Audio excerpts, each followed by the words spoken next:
오늘 주제는 독일에서도 오랜 기간 동안 다루어진 논쟁이기에 조금 지난 기사들로 영상을 구성했다는 점 먼저 말씀드립니다. K-POP 전성시대라는 말도 이제는 옛말이 되었습니다. 그래서 이제 K-POP 3.0 시대라고도 하죠. K-POP이 아시아로 나아갔던 1.0 시대를 지나 이제는 전 세계인들로부터 팬덤을 형성한 K-POP 2.0 시대가 도래했습니다. 이제 K-POP이 전 세계 사랑을 받고 있다는 사실은 부인할 수가 없죠. 그런데 이 시대를 넘어 이제 K-POP 3.0 시대가 오고 있다는 느낌입니다. K-POP이 하나의 장르가 되어 세계인들의 음악이 되었다는 그 전제 위에 K-POP이 새로 진화하고 있는 건데요. K-POP을 유럽 등 전 세계에서 본격적으로 흡수하면서 K-POP 키즈들이 나왔고 그들이 더 이상 소비자로만 머물지 않고 K-POP을 이끌 주역으로 떠오르고 있는 겁니다. 그러니까 쉽게 얘기해 최근 화제가 되고 있는 비차 그룹같이 한국인 없이 K-POP 아이돌 그룹들이 등장하고 있는 건데요. 일단 신기하기도 하고 대단하다는 말이 나옵니다.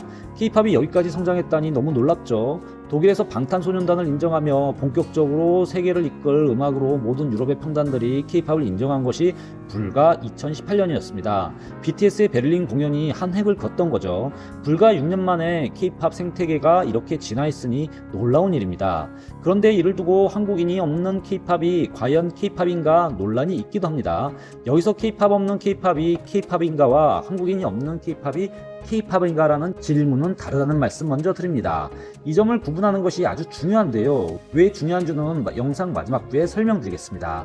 한국인이 없는 K-POP 논란, 한국에서도 논란이 있겠지만 K-POP을 소비하는 유럽에서도 이런 논란은 끊이질 않고 있는데요. 사실 이 논쟁은 유럽에서 먼저 있었습니다.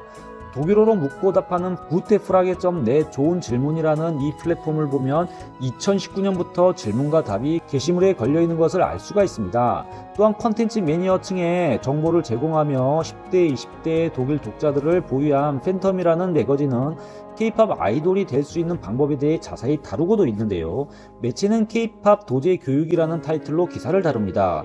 여기서도 한국인이 아니어도 한국어를 배우고 아이돌 재능이 있는 이들에게 어떻게 K-POP 아이돌로 성장할 수 있는지에 대해 자세히 설명하고 있죠.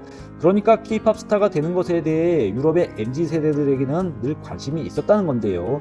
이렇게 한쪽에서는 K-POP 아이돌이 되기 위한 유럽 현지 틴에이저들의 관심이 있으면서 한국의 팝으로만 인식했던 K-POP에 한국인이 없는 아이돌 그룹을 두고 논란이 되는 모습을 다른 쪽에서는 꾸준히 보여왔었습니다. 그런데 최근 본격적으로 유럽에서는 한국인 스타가 없는 아이돌 그룹이 K-POP일 수 있나라는 질문을 시작으로 K-POP이 무엇인가라는 정체성 논란까지 확산되고 있습니다. K-POP이 한국의 대중문화인 것은 당연한데 한국인이 없다면 이를 두고 K-POP이라 불러줄 수 있을까요? 이 영상을 준비한 저도 이에 대한 답을 내놓기가 참 어려운 주제입니다. 왜냐하면 한 문화가 존재하는 이유는 이를 수용하는 사람들이 있기 때문입니다. 한 문화가 어디에서 출발했던 그 문화를 향하는 대중들이 많아지고 전 세계로 나아간다는 것은 이미 세계인의 것이 된 것이라는 얘기가 됩니다. K-POP의 세계화란 말에는 이런 의미가 담겨 있는 거죠. 우리만이 K-POP을 할 수 있고 유럽 사람들은 소비만 하고 추앙만 해야 한다는 얘기는 옳지 않은 듯도 합니다. 시대를 풍미했던 모든 문화들이 그랬습니다. 르네상스는 이탈리아에서 시작되었지만 프랑스와 독일로 확산되었고 이들 가운데 수많은 르네상스 성인이라 불리우는 마이스터들이 등장했던 것 같은 이유입니다. 프랑스와 독일인들에 의해 지어진 파리와 뮌헨에 있는 건물들을 보고 르네상스가 아니다 말하지는 않죠.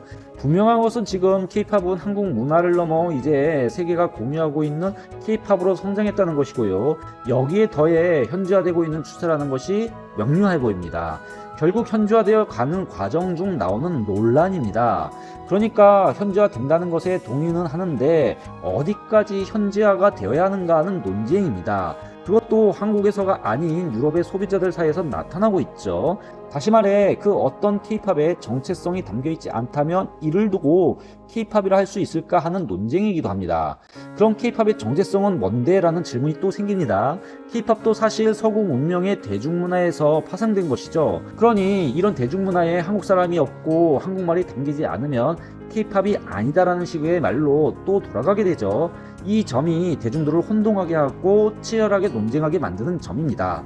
그런데 이런 논쟁은 이미 코로나 전부터 있었습니다.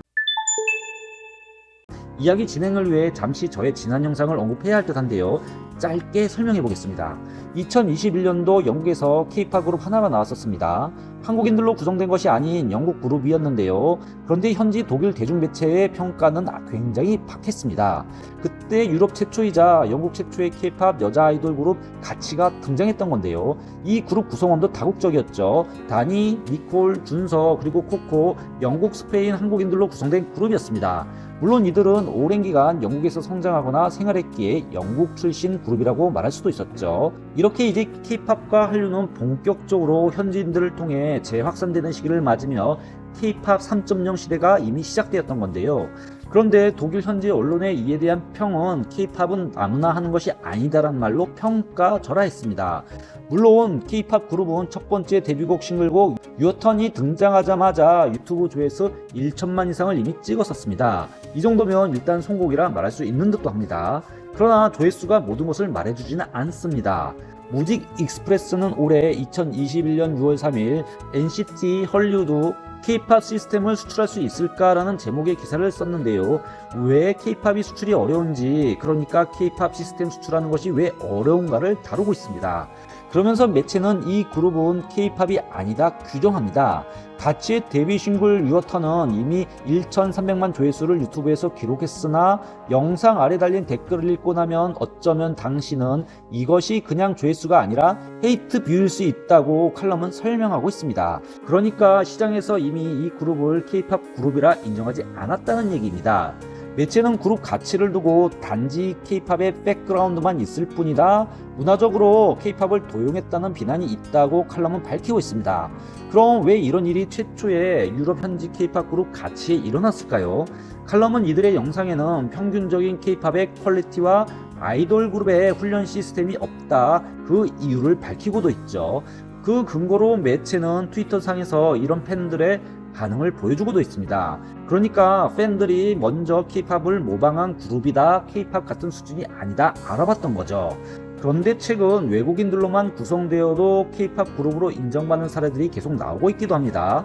유럽 매체 K-실렉션은 2023년 10월 3일 한국인 없는 K-팝 그룹 성공할 수 있을까라는 제목의 기사를 올립니다. K-실렉션은 한류만을 전문적으로 다루는 독일어, 프랑스어로 제공되는 컨텐츠 전문 매체입니다. 대단하죠? 이제 유럽에서 한류만 전문적으로 다루는 매체가 생겼으니까요.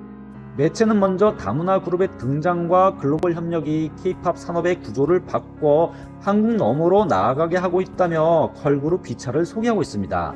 신문은 그룹 멤버 17세인 사바나를 소개하며 7년 동안 운동생활을 했던 사바나는 JYP 엔터테인먼트가 발탁한 새로운 다문화 걸그룹 비차의 멤버로 미국 출신이라는 점을 소개하고 있습니다.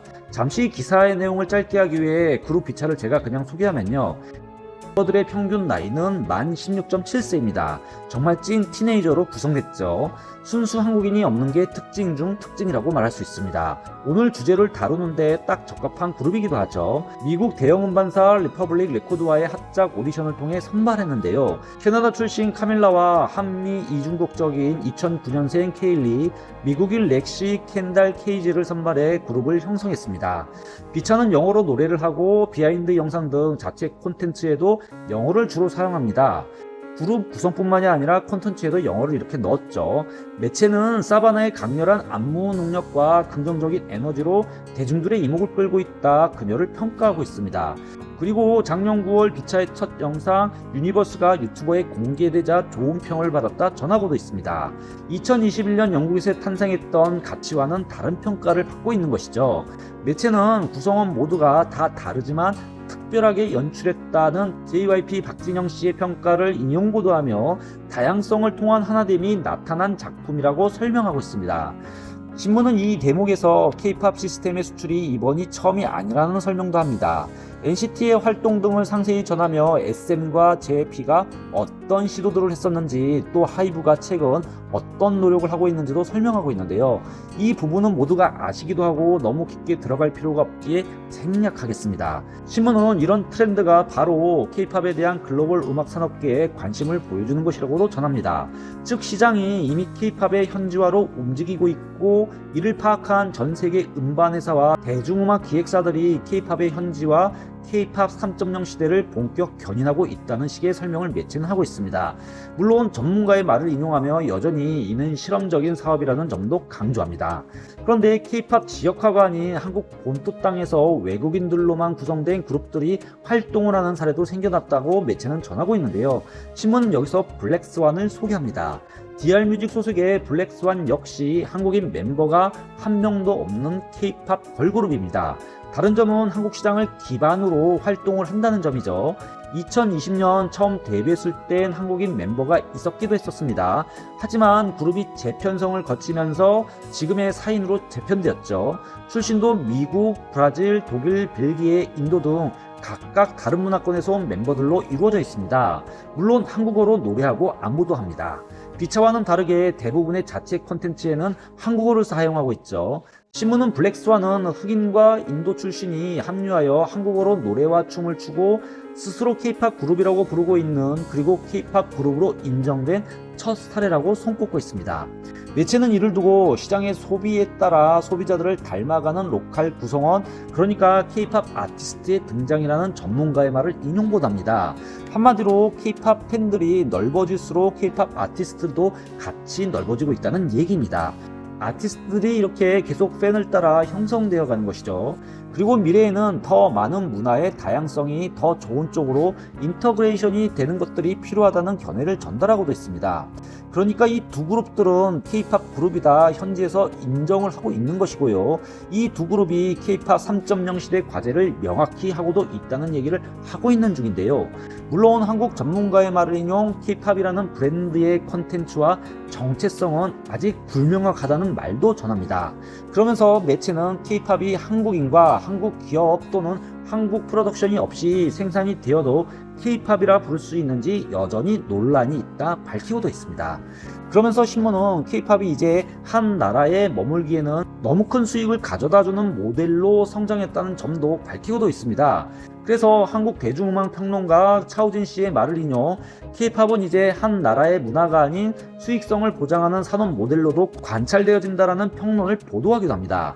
그러면 왜 이렇게 같은 현상에서 태어난 K-팝 그룹을 두고 모방일 뿐이다 또는 K-팝 그룹이다 평가가 나뉠까요? 이 답을 위해 다시 매체 뮤직익스프레스가 그룹 가치를 평가하며 K-팝이 무엇인가 제시했던 기준을 잠시 들여다봐야 하는데요. 신문은 K-팝은 이미 국제적인 현상으로 무엇보다 온라인 세상에서는 아주 적극적인 팬들로 구성이 되어 있다 밝히고 있습니다. 즉, 찐 K-팝 팬들로부터 K-팝이라 인정을 받아야 한다는 건데요. 대중들이 K-팝을 무엇이라고 생각하는지를 생각해 봐야 한다는 겁니다. 칼럼은 또 K-팝은 문화적 현상이라는 점을 강조하고 있습니다. 특히 K-팝에는 한국인의 라이프에 대한 문화가 그대로 녹아있다는 점, 그 예로 특히 아이돌을 키워내는 K-팝의 훈련 시스템을 꼽으며 이 백그라운드에는 아주 강한 한국인의 워킹 멘탈리티가 보여져야 한다고 주장하고 있습니다. 즉, 독일이 보는 K-팝은 이미 한국인들의 워킹 멘탈리티가 들어있는 문화적 현상이라는 것이죠. 여전히 아티스트들을 혹독히 다루고 쥐어짜고 있다 비판이 있지만 세계 팬들이 한국 K-팝에 매료되는 점은 혹독한 훈련과 수많은 땀방울을 흘려 만들어내는 작품들이라는 주장입니다. 이게 글로벌 시장에서는 K-팝의 차별화된 포인트라고 소비자들이 인식을 하고 있다는 주장이기도 하죠. 이 주장은 아주 일리가 있는 듯 보입니다. 지금 K-팝을 두고 나타나는 모든 현상들이 일치하기 때문입니다. 얼마 전 세계 기업들이 왜 K-팝 마케팅을 하는가 영상을 올려드렸었습니다. 그 이유 중 하나가 K-팝의 완벽함 때문이라는 롤란드 베르거 컨설팅 업체의 리포트를 소개해드렸었는데요. 이미 시장에서 K-팝에는 이렇게 아무나 쉽게 따라할 수 없는 K-팝 멘탈리티가 만들어내는 완벽함이 상품으로 인정받고 있었던 것이죠. 칼럼은 계속해서 K-팝은 댄스와 퍼포먼스에 있어 독보적인 리그에서 뛰고 있고 이를 담아내야 K-팝이다 말하고 있습니다. 즉 K-팝은 적어도 대중들에게 수준을 말해주는 척도가 된 겁니다. 완벽을 향한 한국의 워킹 멘탈리티가 차원 다른 음악을 만들어내고 있다는 건데요. 그러나 또 한편 K-팝이 세계적으로 인정을 받은 것은 다양성을 인정하고 획일화된 미국 중심의 주류로부터 탈피하자는 움직임에서였습니다. 그러니까 다양성과 포용에 대한 대중들의 요구가 K-팝을 이끈 원동력이었죠. K-팝 아티스트들을 두고 꼭 한국인이어야만 한다 고집해서 안 되는 이유이기도 합니다. 그래서 한국인이 없는 K-팝과 K-팝이 없는 K-팝은 구분해야 되는 겁니다. 그리고 이런 움직임은 이제 더 가시화되고 있습니다. 이제 현지 MZ 세대들 중에서 내가 K-팝이다 주장하는 이들도 나오고 있죠. 이 부분은 다음 영상에서 설명해 보겠습니다. 지금까지 독일어 신문을 읽어준 남자 독신남이었습니다.